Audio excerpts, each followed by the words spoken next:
Yes, indeed. The fireworks are going to go off tonight. So you are in for a massive treat. This is another episode of the Real Life Game Changers.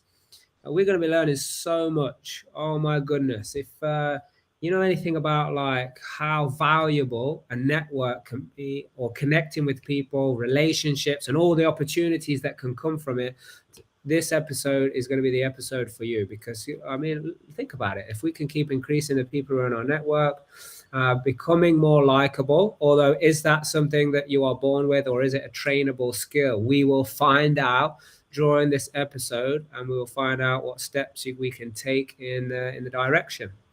So first thing I'm going to do is I am going to make sure we get this out there, and we do a bit of commenting, and we do a little bit of sharing here, just to make sure that we are live across the places. So if anybody is jumping on right now, comment so I can see you here. Here we go. What post have we got happening? Yeah, it looks like it. So let's get this going. And let's get people from our community as well. So who have we got? Oh, interesting. No, I can't tag someone.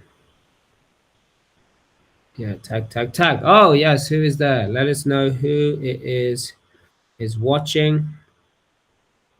And I need to find a way to get onto this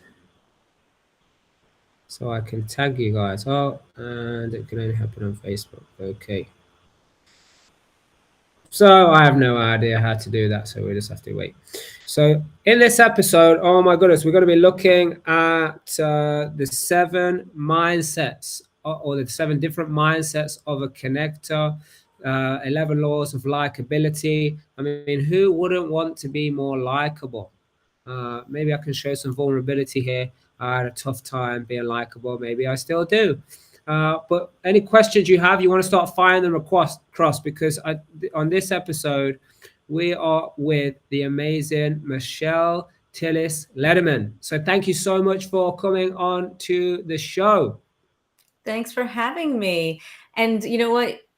I so appreciate that you started with saying a little vulnerability about not always feeling very likable. And that's honestly kind of how it started for me as well. I think we all feel that way. Yeah. And it'll be good to hear, like when we get this going, it'll be good to hear from anybody who's watching here. By the way, if you're watching this on the replay, put a hashtag replay. It's really important for us to know that. So if you're asking any questions, we can make sure we get back to you and point you in the right direction.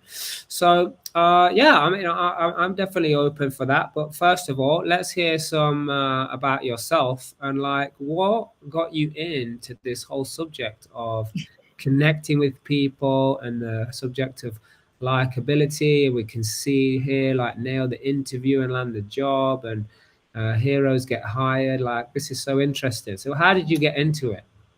So there's kind of two sides to the story. And one side is, as you said, I had a bit of a polarizing personality growing up. People loved me or really, really didn't. And I kind of didn't know what I was doing and what I was putting out there to get one reaction or the other. And that was kind of drove some of my curiosity around the research of trying to understand what are the drivers of likability. But how did it really start is I was in finance in the 90s. So I'm a recovering CPA. And I know I shared that title with you, and you thought it was funny because you can take the girl out of accounting, but you can't take accounting out of the girl. I still audit my bookkeeper. But when you are a woman in the 90s in finance, it is a really interesting environment. And the lack of management and the ineffective communication really got to me.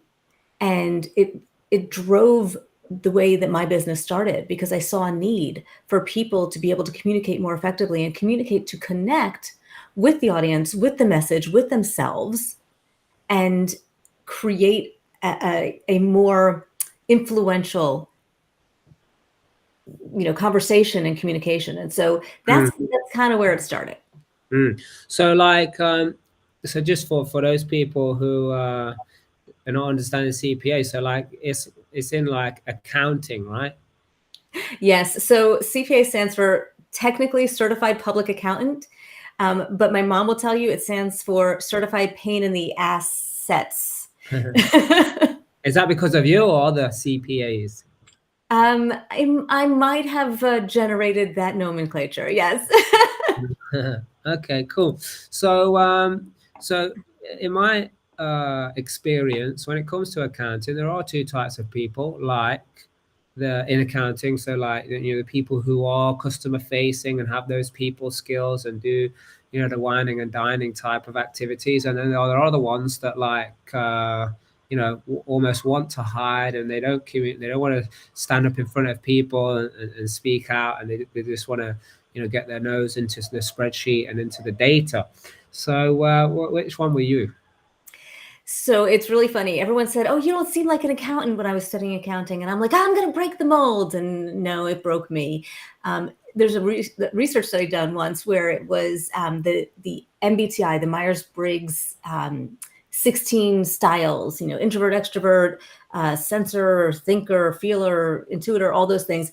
And out of the 16 types, 80% of the people who made it to partner in an accounting firm in one of the big four were one type. And it wasn't me. So what you're really talking about a little bit are introverts and extroverts, those who get their energy from the interactions with other people versus those who re-energize on their own. And the other side of that is left brain, right brain.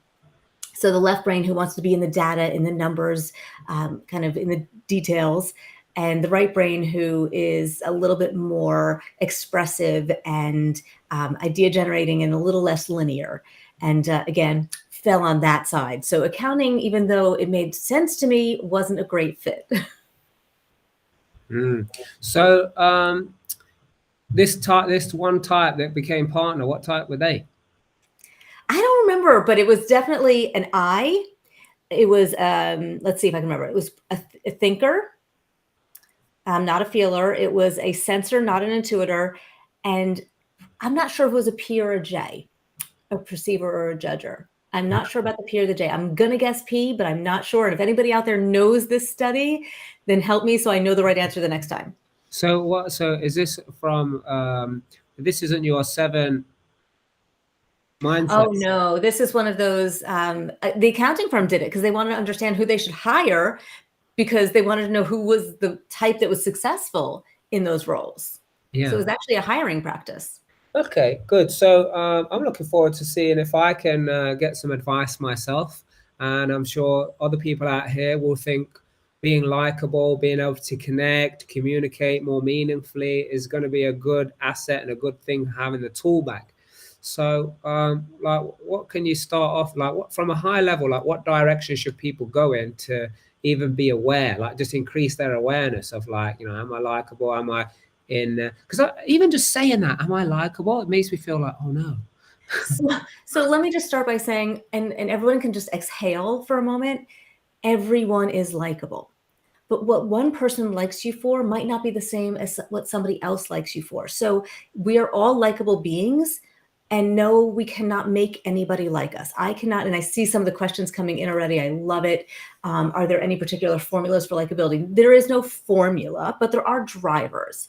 But I really want to be clear that you can't make anybody like you, but what you can do is enable people to see what is likable about you.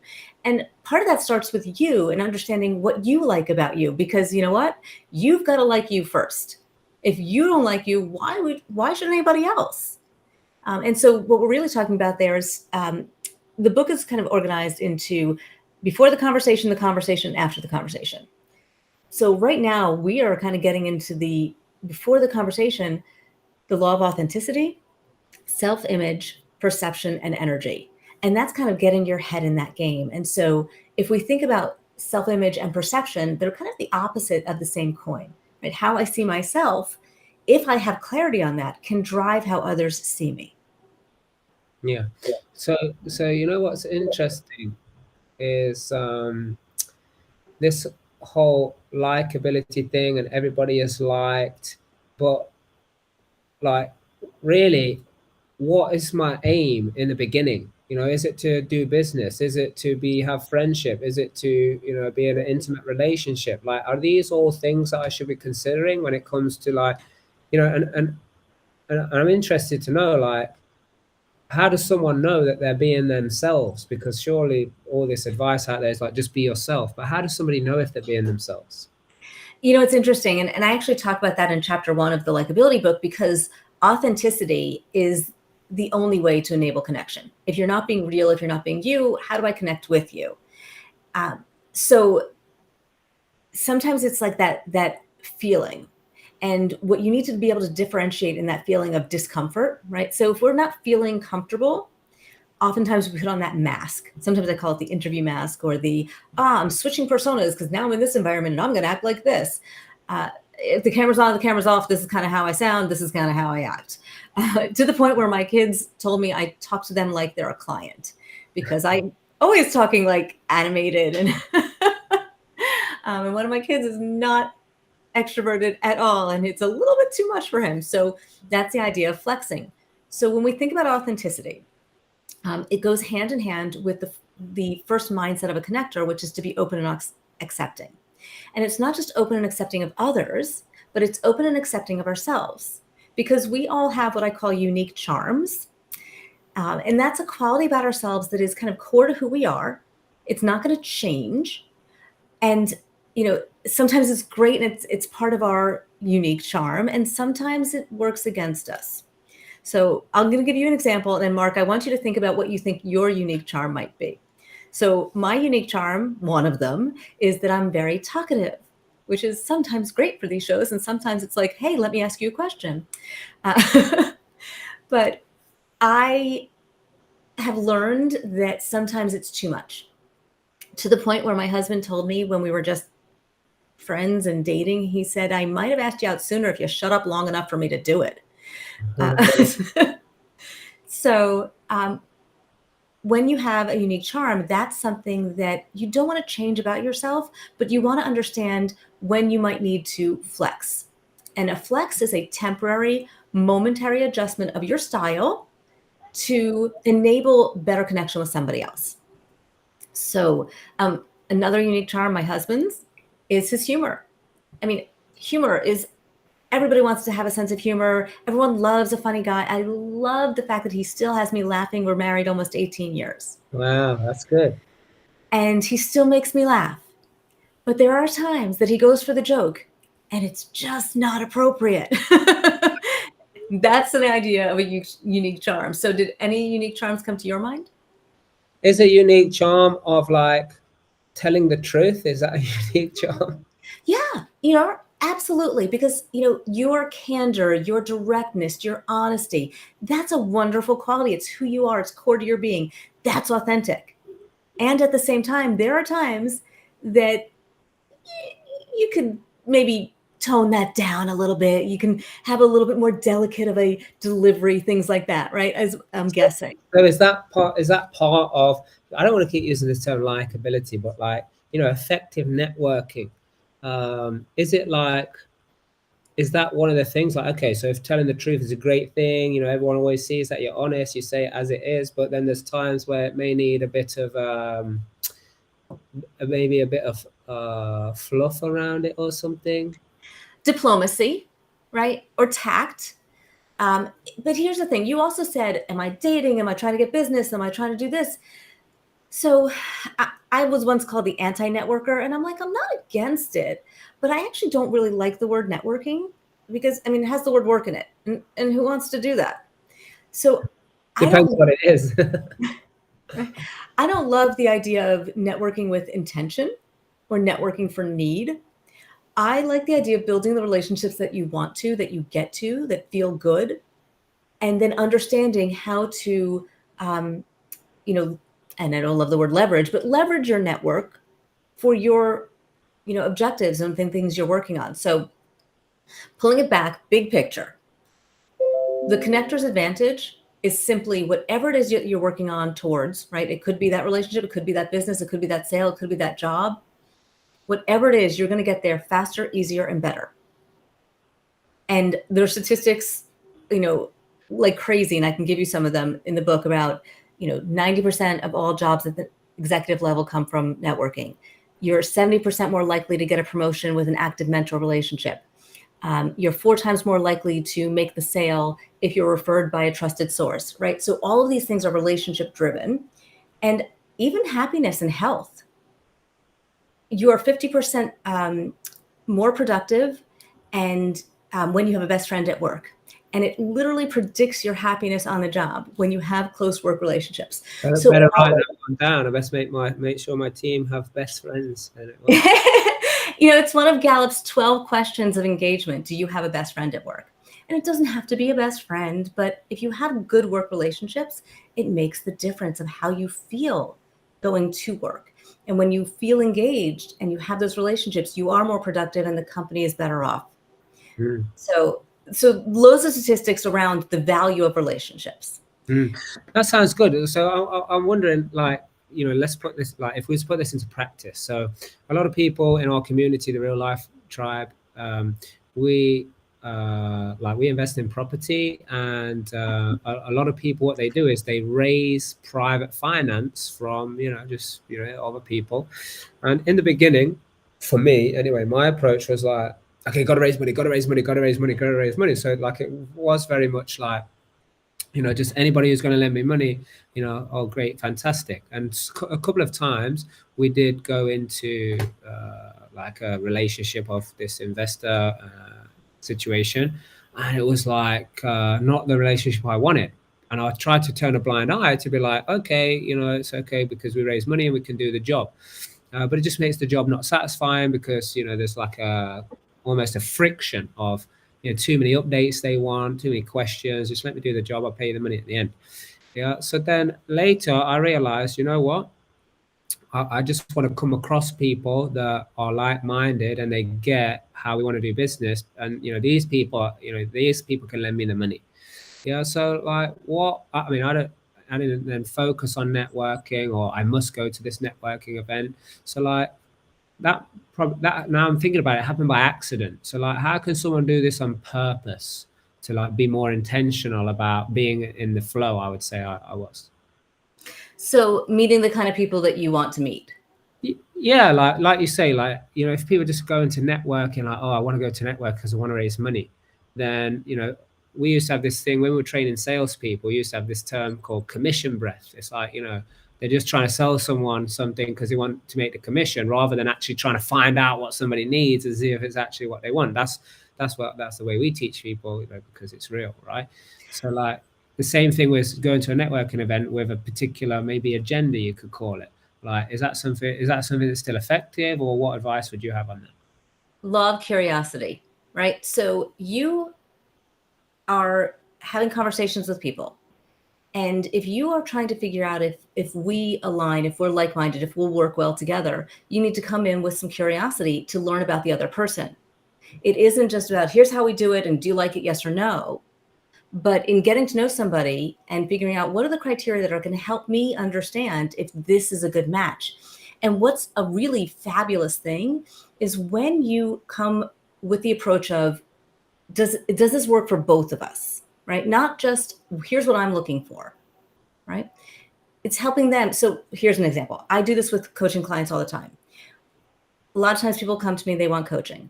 And I talk to them about, well, what are they looking for and how do they think about coaching, and, giving them a sense of how I work and what their expectations are. And sometimes I say, you know what? I don't think I'm the right match for you, but I do think I know somebody who is. And so when you say, you know what, I might not be the right investment for you, but hey, if you're looking for an investment like that, you might want to look into this.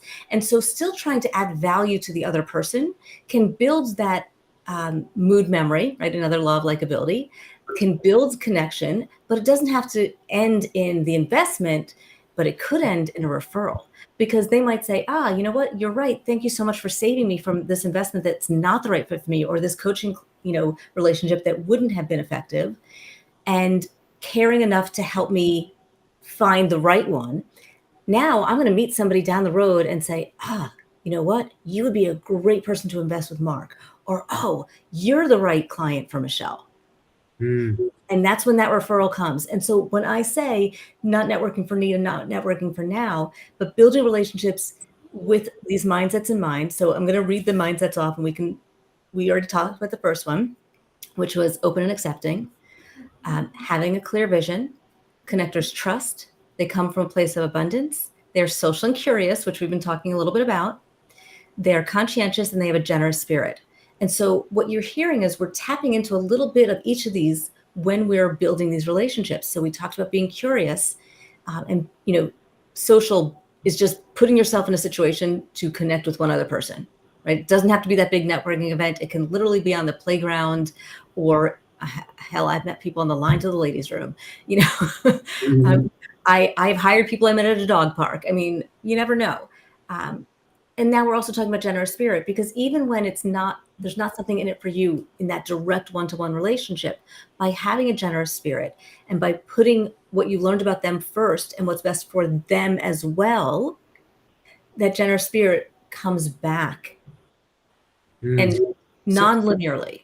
So I do want to come back to this mood memory thing, but before we do that, so is that like having patience then, of like, or a delay, so rather than going in for the like, oh yeah, okay, I've got a network because I need some referral, or by the way, let's say this, anybody watching right now, tag some people who do want to be more efficient at networking, be able to get more referrals, raise more investor finance. Like, start tagging these people, or share this on your timeline so other people who may want to add these things, increase their business, hire more people, get more clients, whatever it might be.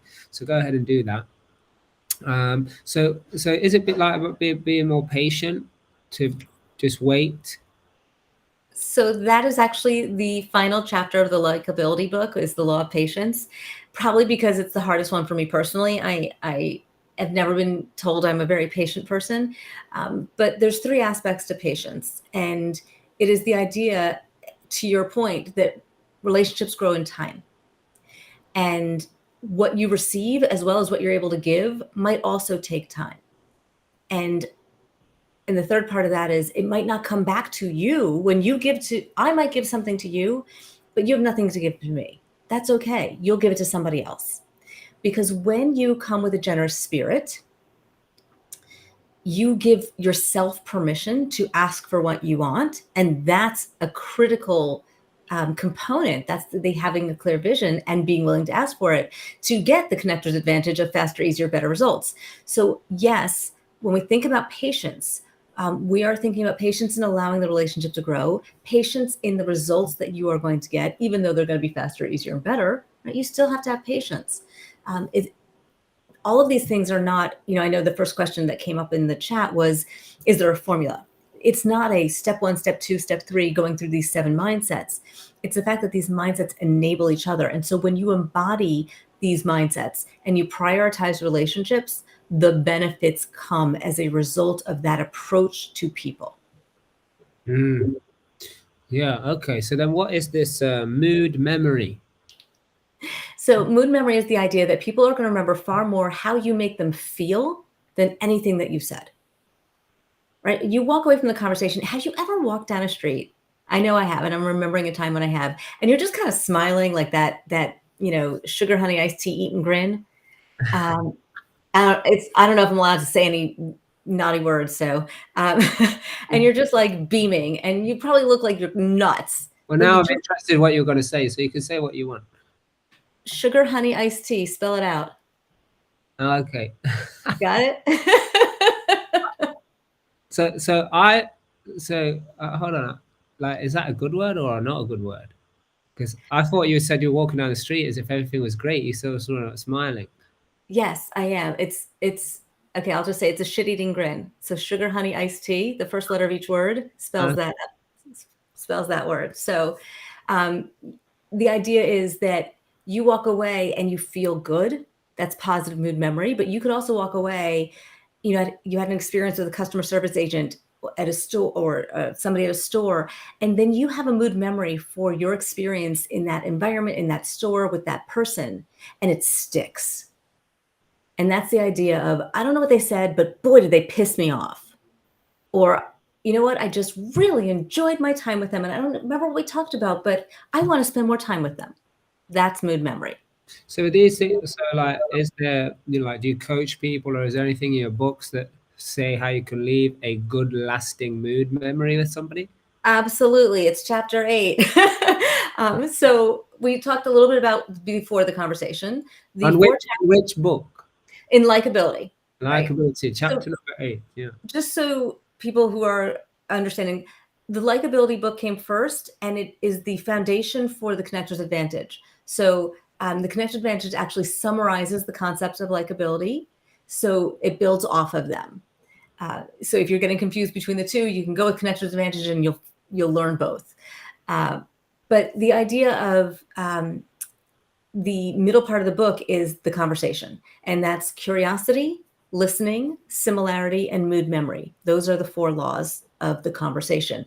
And so mood memory is about how you close a conversation down, and making sure that when you're kind of what I call the anatomy of a conversation, right? You start with those open questions, that curiosity. You listen so you can probe, and listen and share.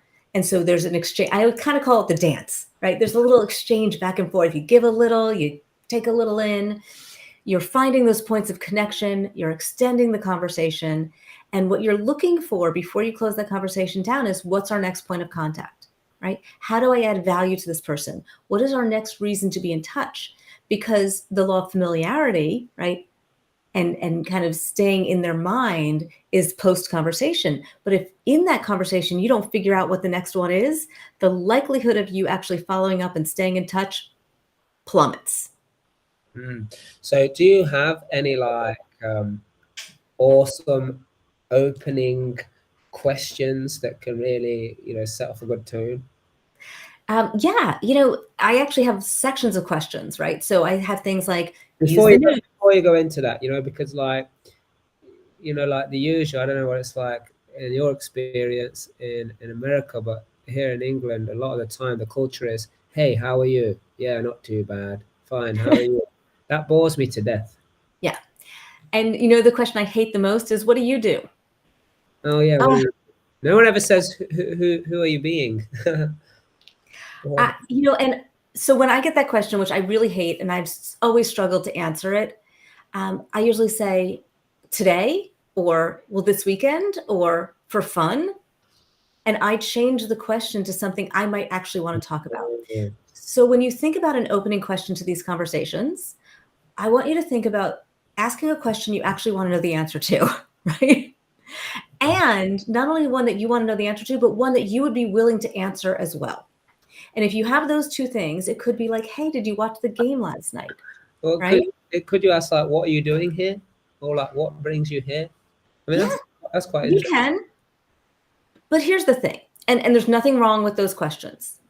And you can't start with something like deep and personal, like, hey, what was your greatest fear? Like, we're not going there either. But you can, as I said, you can use the news.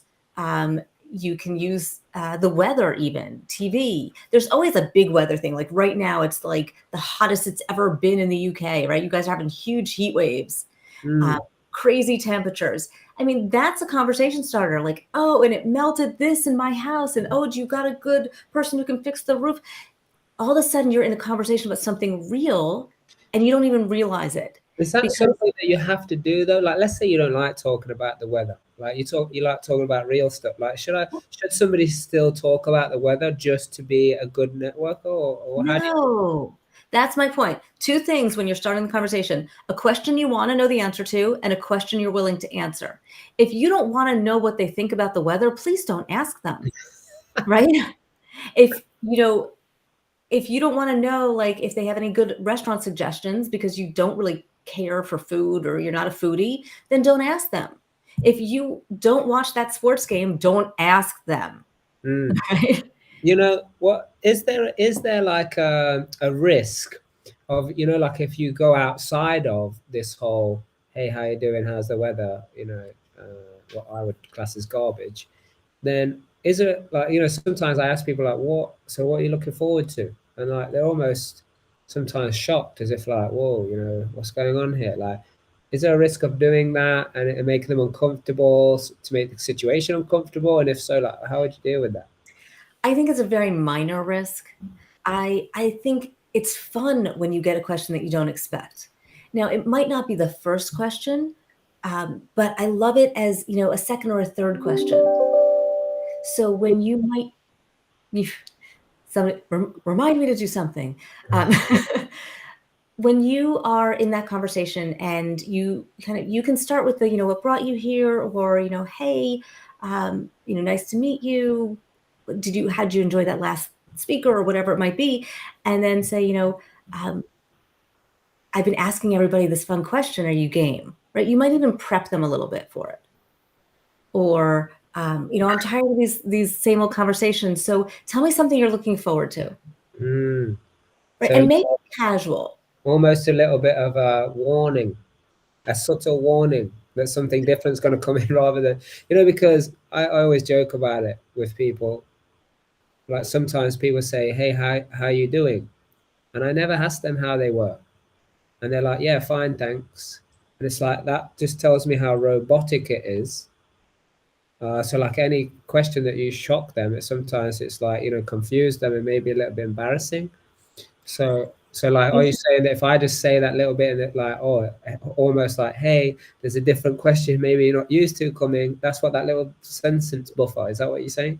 Yeah, you can give them, and here's the thing, even if you don't give them that little, warning, or here's a slow wind up, here it's coming, you can ask them a question and say, somebody just asked me that and I loved the question. And here's what I said.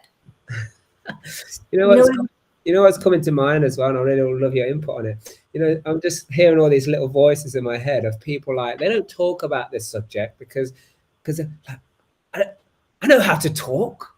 Like, this is, do you understand what I mean? So like, does that ever come up? Not really.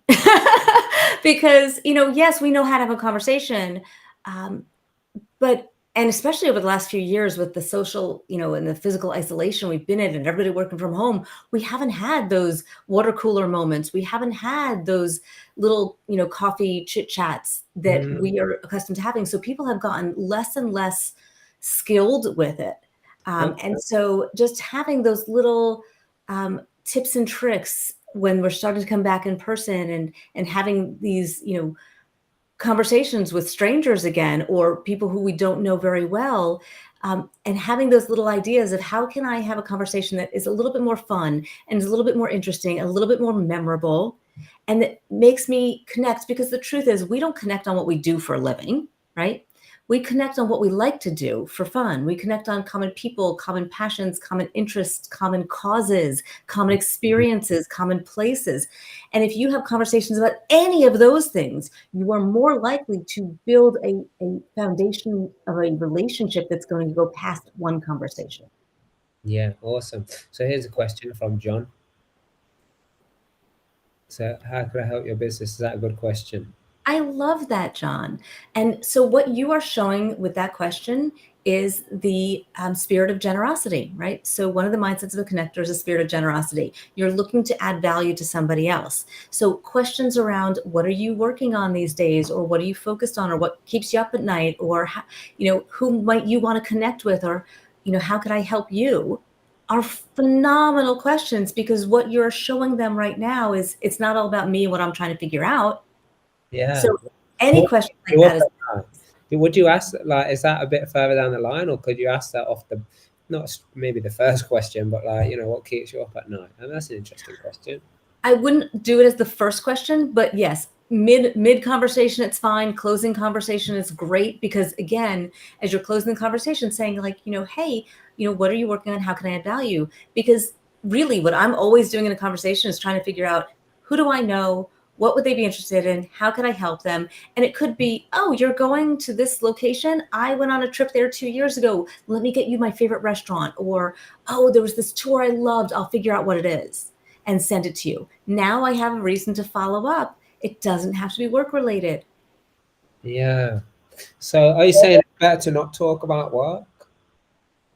Say that again? Are you saying it's better to not talk about work?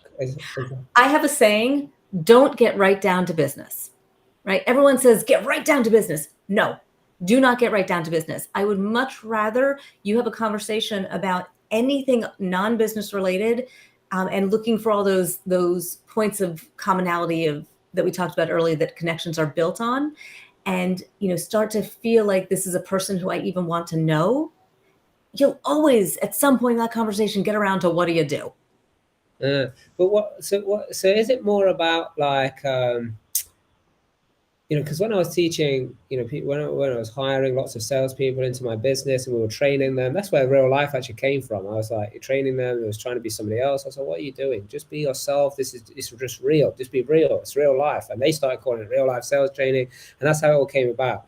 Yeah. But is there like a point where you got to meet someone, maybe? Like, let's say if one person's really direct and they do want to just get down to business, and so is the other person, then why not? We could just do that and get straight to business. But then if someone is a bit more talkative, they got like the person who's maybe direct, who maybe understands what you're teaching and what's in your book, they come and like meet them a little bit before they go into business. Is that how it would work? So there's two things happening here. One is a business deal. That's fine. You want to get down to business? I want to get back.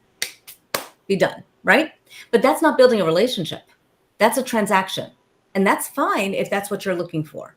That's not what I teach. I teach that it's going to be an ongoing connection with somebody. Yeah, we can get right down to business.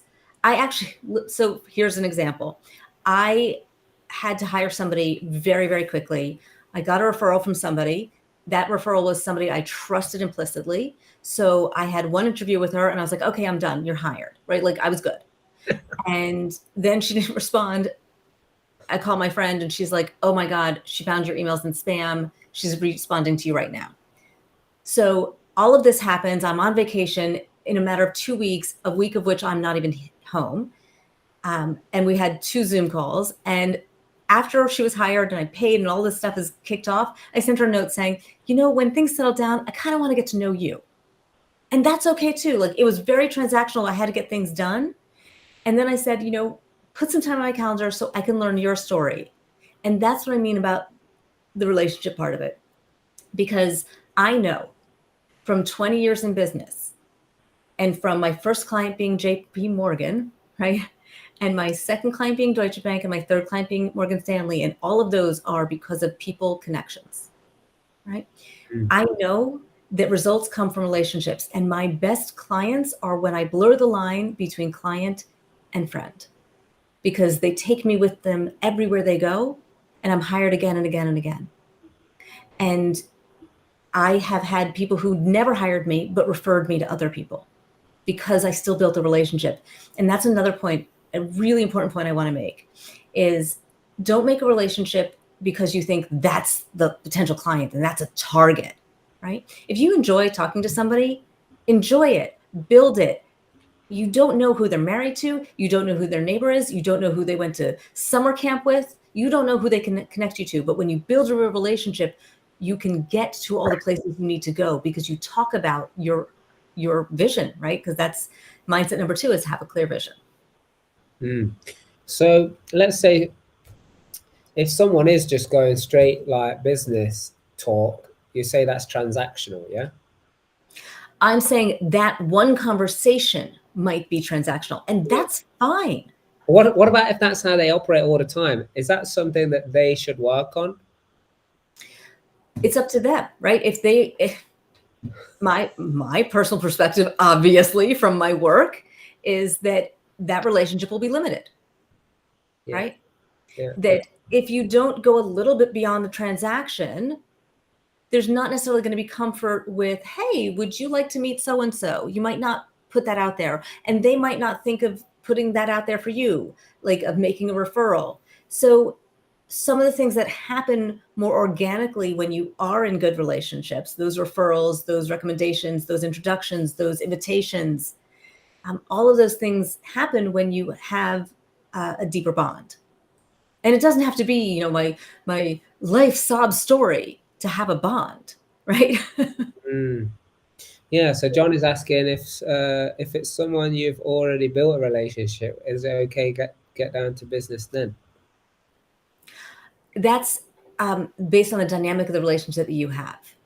So I have some people who like the chit chat, and I'm a chit chat person, so I will go there. And sometimes I'm like, we've got 30 minutes and we got to get things done. Tell me if there's anything going on in your life that you need to get out before we get down to business. And I might do something like that.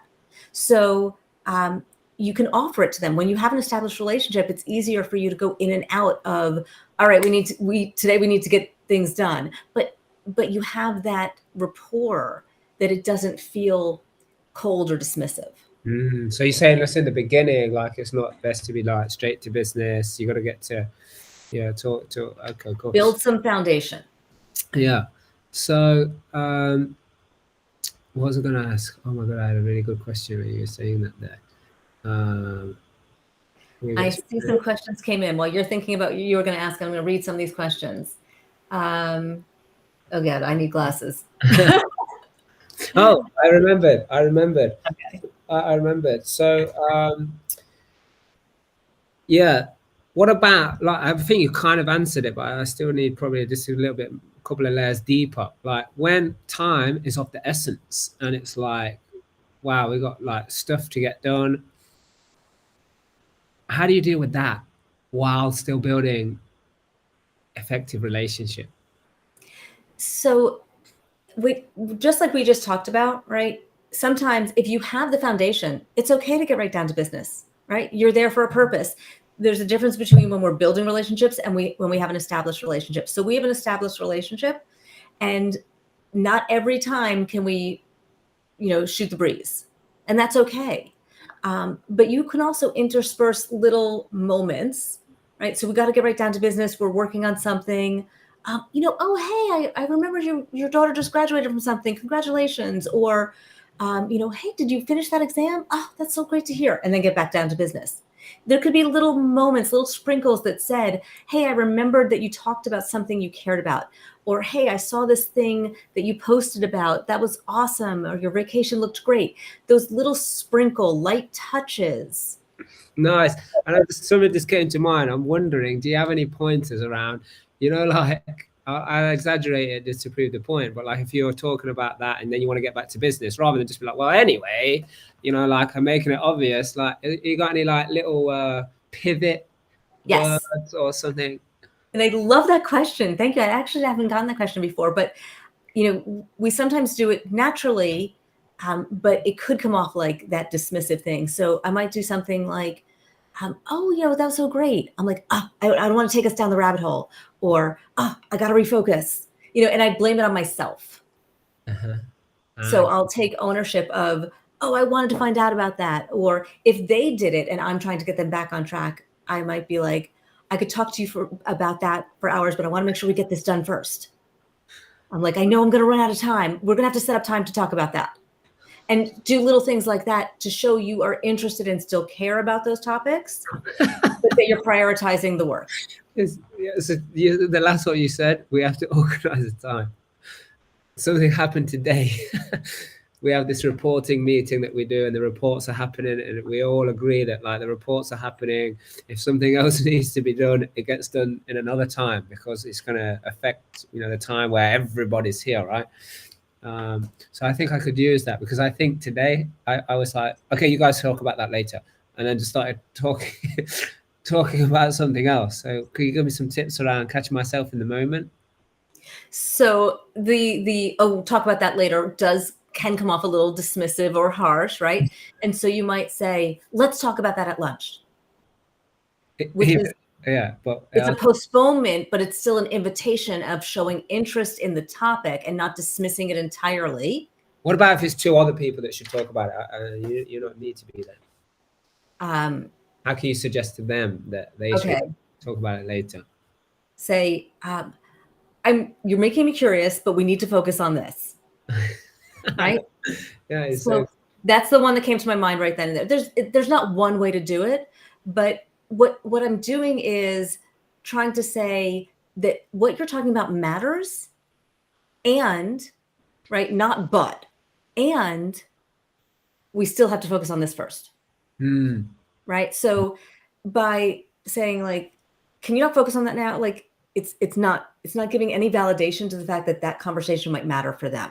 So I think this really does come down to what's your underlying intention. Like, do you really care? Because now you're telling me like these things, I'm realizing, because the reason I sometimes I'm like that, because I'm like, quick, because I want to make it better for you, for them, and myself. I want to make it better for everybody. So I think just putting almost like that, I don't know if warning is the right word, but like it's just saying, hey, like some different direction is going to happen now, or some question that you've not been asked before. It's a little caveat, right? So I love what you just said is, my reasons are good. My reasons are about the other person, but you might not be communicating that. Yeah, that was my point. Like, in my head, I know that, but they may think, who is this jerk?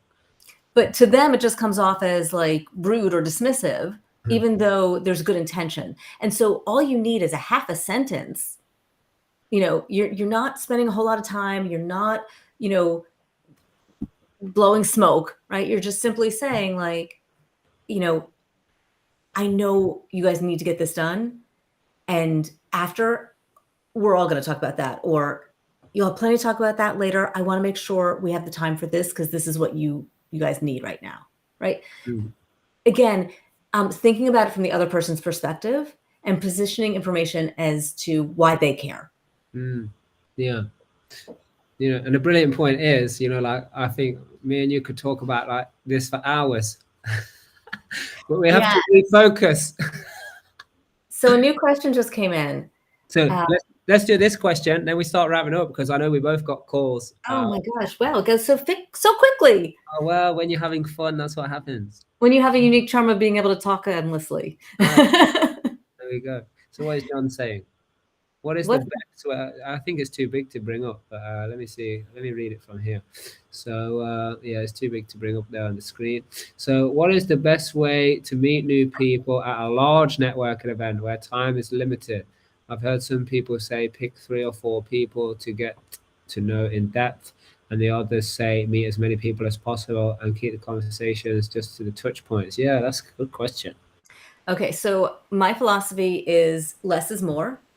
It is not a numbers game when you're going to one of those events. That said, I will acknowledge that when you're at one of those events, there might be some particular types of people that you want to connect with. So I do find it valuable to review the list of attendees, to have a few people that you do want to target. But even if you don't meet them at the event, you have a very easy way to reach out to them later and say, hey, I was looking for you. I missed you. Were you there? What'd you think? Would have loved to connect with you. And you have a reason to reach out. So I do believe in looking to see who you might want to meet, so you recognize names when you see the name tags. That said, whoever's near you is great, is the person to meet.